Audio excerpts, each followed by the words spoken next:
शी घाणेरडा मुलगा, bad boy, नख कसली खातोय. मग काय करू? हा, भूक लागलीये मला. हो, जगात फक्त तुला भूक लागते ना.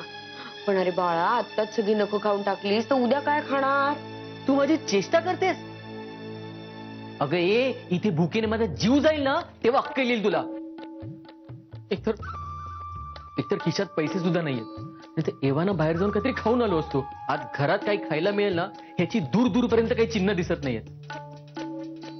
घरातल्यांना काही कळतच नाही, सगळे आपले सुटकी चेहरे करून बसलेत.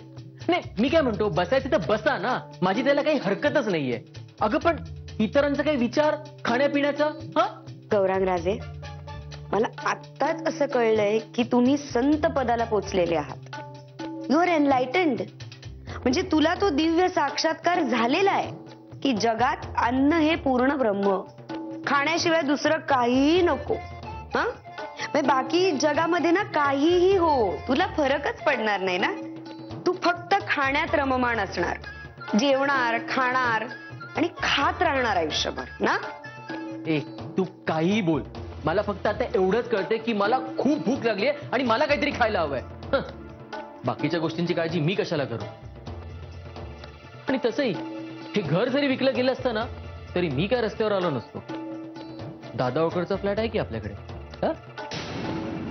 हे नेत्रा, मी काय म्हणतो, आपण तिकडे जाऊया का राहायला?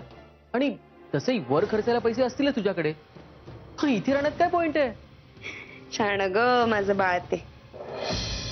नाही पण कसं आहे ना गौरांग राजे, की तुमचा जरी या सगळ्या ऐहिक जगताशी संबंध तुटून अन्न हे पूर्ण ब्रह्म हे तत्व तुम्ही जीवनामध्ये अंगीकारलं असेल ना, तरी सुद्धा मला घरातल्या आप्तस्वकीयांची भांडणं, वाद, तंटे हे सगळं बघून ना एक वेगळ्या प्रकारचा ना आसुरी आनंद मिळतो.